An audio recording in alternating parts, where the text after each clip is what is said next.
Hello, ladies and gentlemen. This is Eddie Marcus again. I want to talk to you about God and state. In America, we have what we call separation between God and state. You ever ask yourself why? All people who have whatever God that they acknowledge as being God loves them, cares about them, and every God by those people are respected. Now, in America, we have what we call a melting pot, where we bring all of these people in, and we try to come up with a conclusion whereby all of these people can feel at home right in the middle of this melting pot. But because the gods that they represent or give honor to are so numerous, there is no agreement between these gods, apparently. And so when they come into this melting pot, they want to leave the God on the outside, not within the soup. And so what they hoped for within the soup, as we can recognize and give allegiance to, is no what? No good. I want to say something else, but I can't think of it. It's just no good. The intention was great, but the outcome is a total failure. Now, someone might say, well, if all of these gods are so wonderful, why don't they allow the gods in? Well, as I mentioned earlier, the gods do not agree. So, what God? Is there a God amongst these gods that's bigger than all of the other gods? Sometimes you say you got a king snake and some other kind of snake, but the king snake is the greatest snake, so it'll consume or eat up the other snake. Is there a lover, a God out there that is like this? We have on the evil side, we have everybody trying to be God.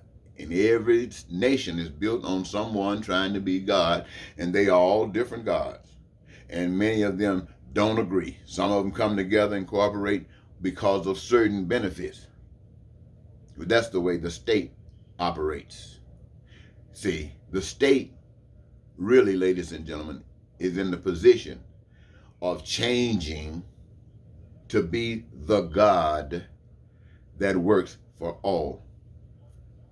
That God, up until this date, this present day right here, has failed the masses of the people. And if this God works for anyone, it's only for those who are willing to be the instruments of that God. And when I say instruments, I'm talking about to perpetrate the most and heaviest evil on those who will not conform to what the position has been given to them. So if everyone conformed, it wouldn't change a thing. For instance, I would use an example that we probably have heard of, China, where everybody wants to do the same thing. There's one voice. People all walk in line, have the same understanding. When it comes out of their mouth, it's like a recorder. And we look at that because we don't have to do that here in America. And yet, that is what is being channeled. So, how can you determine amongst these gods which one is fitting to be entered into this melting pot? I would say it is the God that is willing to give that life for all gods, that none would suffer, that they would have the same freedom of that God who represents all the people, that none would suffer anything that is possible. And what do I mean when I say these? I want you to think about this, ladies and gentlemen, when I speak about a God like that. The history tells us that there was a heaven that was filled with angels. They didn't have to work for it as far as the story goes. They were put in heaven, angels, to do the job that angels do. And I can just start saying some things. They could be true, could not. Stuff I really heard. But angels were made for a purpose. But in the midst of all that heaven is to be about, what we understand heaven to be about, the angels were willing to give it up. They were willing to be deceived and allow heaven to slip away. But rather than lose heaven, they were kicked out, those who weren't representative of heaven. Meaning what? Meaning that the rest of them resisted heaven. Excuse me. The rest of them resisted the evil that was being perpetrated in heaven. And so it had nowhere to go. And like the young man who had demons in him, and those demons were going to be cast out and they asked to go into pigs. This is the same way that life moves, my friends. And so now we have this nation, my friends, all over, a nation, and these nations representing evil. So, bringing in a power that says no more. Everybody have what I represent, what they want. And I'm willing to die to prove this is my worth for you. And you say, hey, let that one in. No, you're not going to say let that one in, because there will always be someone willing to kill. And that's the one that is identifying themselves as being evil, that any good person, any person that's looking to be free, would have nothing to do with. So, the angels gave up heaven. That wasn't the end of it. Then God, the story tells us, created paradise called the Garden of Eden. And like giving angels heaven, gave humans the Garden of Eden. Like rules govern heaven, rules govern Eden. And like the angels failed to maintain the structure of heavenliness, so did those in paradise, those in Eden, failed to maintain that pattern of paradise, of Eden. So what happens, ladies and gentlemen? You give somebody heaven, you give something to heaven, they not for it. You give someone paradise, they're not for it. So you just give them earth. And what else do you give them? You give them the tools to work with, the tools to use, the tools that will enable them to choose themselves. Nobody's going to give you heaven. Nobody's going to give you paradise. I'm going to put you right here, give you all of the resources you will ever need for everything, give you all of the spiritual guidance that you would require to do, and I'm going to give you choice. You shall reap what you sow, will teach you the way to go. What you're actually trying to do is to be satisfied. What does that mean? You being satisfied. And how do you do that? By doing nothing to cause any dissatisfaction to anyone. And by so doing that, you become their best protection. Because what? The only one who can bring them danger is you. And you're not going to do that. So, that's if you know the truth. That's if you know the truth. Otherwise, you're going to do like everybody else. So this is why this God on the outside of the realm with everyone else exemplifies the kind of love and godness that is familiar with continuity, that is familiar with true love, that is familiar with bringing the right stuff. Because now those who are in this earth, who have been born again, recognize the oneness of that God. And what they want here in this life is the same thing that that God represents outside there. That love be the number one concern. And what are they willing to do? They are willing not to kill. Now everybody got the right for self-defense, but they're willing not to kill to have their way, not to kill to have their point of view accepted or forced on others. No, but willing to gladly stand up and give representation to it and say, yes, this is what I stand for.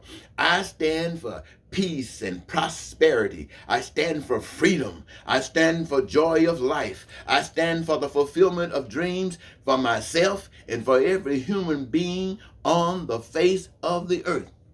I am concerned that everyone's needs, that everyone's wants, and everyone's desires are met. I am concerned that this includes, but not limited to, everyone having food, clothing, and shelter, never having to live without it. Education, unlimited and unrestricted. Health care from the womb to the tomb. Transportation as you desire. My friends, infrastructure as you desire, and everything that you can imagine that you want, that you as human beings are able to put your hands to by exercising a career that has been given you that gives you your greatest joy. Whew.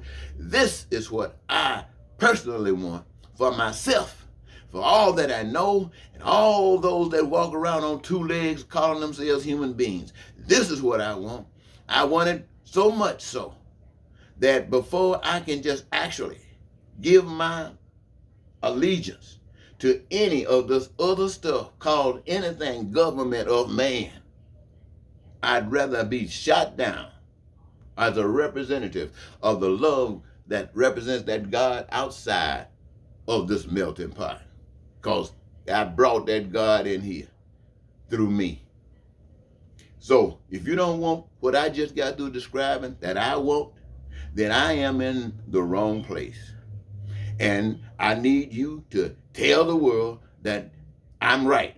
I am in the wrong place. That you are a nation of devils. That you are as evil as you can be. And come and get rid of this fool right here. Come get rid of him. Get him out of this hell. Whew, what an invitation. Now you think I'm up here talking. Yes, I am. You see, I really want to live just like everybody else. But I want to be able to know that I have done nothing really in my lifetime. And even though maybe it might have happened, I want to acknowledge that I, like all men, have violated God's rules. But I also accept the fact that when someone said, you shall surely die, I know I'm going to die. I know I am. I live long enough. I watch people who want to live forever. People who want to live forever are afraid to die. They don't know what's going to happen. They are hoping that something happens that would prevent them from dying. And in the meantime, maybe they'll come up with a discovery of the fountain of youth. Because these people are following the dictates totally of a falsehood. But they don't know any better. And none of us really know any better. But for me, I've had some experience. And I risk everything on what I share with you. Now, let me see if I wrote a note down. Let me see if I said anything that I missed, anything that I wanted to say. Why do people want to live forever? They want to live forever because they don't know the truth. They're scared to death. I talked about the angels in heaven. I talked about the Garden of Eden. I talked about us here on earth. And, I didn't say this. I want to say it, make it clear. This thing about dying here on earth, those people who, and this is why it's so important. I didn't give you the importance. I almost lost it. I didn't give you the importance and the significance of doing and making your choice here on earth. Like the angels who were given heaven and those who were given paradise, they were losing it. So rather than be able to live in paradise, or to live in heaven, you must, my friends, be willing to give up everything for that. Now, to me, is as a human living, as a human being living, giving up everything means that evil stuff that we've been taught and changing our whole attitude that we want to live with love for one another as I described it. And as human beings, if we do that, our nation will be transformed. Our nation, and as our nation is really held up before the world, then that's just like the sun. It gives light to all those that's in the, well, you know what I mean, in the scope. And that's what you'll do.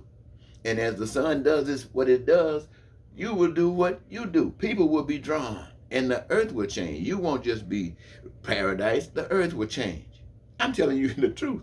The earth will change. Now, if you're trying to be responsible for these kinds of things, and the evilness that I mentioned a moment ago come out and kill you, and you gladly receive it like Meshach, and those guys went in the lion's den and stuff like that, and others, then you are born into that other place, in that spiritual world. Now, spiritual doesn't mean it can't be seen by us, but we're elevated to a different world, that where heavenliness is maintained, because they have proven that they resist all kinds of evil. Now, we here living on this earth right today, we have accepted every kind of evil that have come at us. We can laugh and talk about how wonderful we are, all our different religious faiths and beliefs, whatever they are.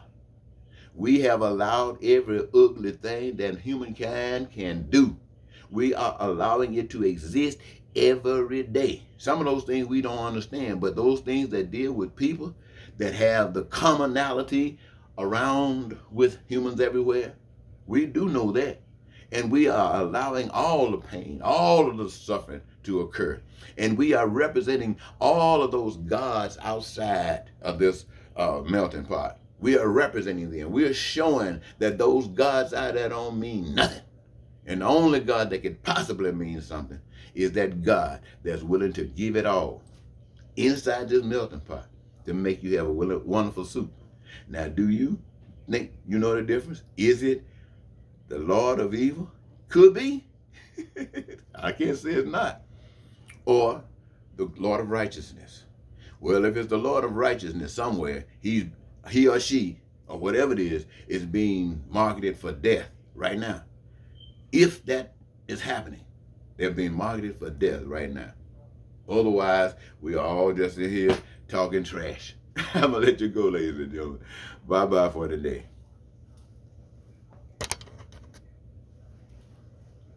Wait a minute. Don't go. Wait a minute. Wait a minute. I went to turn you off and I missed it. Let me say something else. Today, I stumbled in some of my phrases. I stumbled on some of my words that I was trying to say. And I guess that's just the fact that I've gotten to be a kind of older guy, right? And I've probably forgotten a lot of stuff. Or my focus is so directed till certain things just don't flow like they are used to. But I hope that you got the message that I've been trying to give. I'm not trying to be your leader. I am not trying to lead you anywhere. I just want to tell you something that I know and you don't know. So I want to say thank you for listening to it, and until goodbye.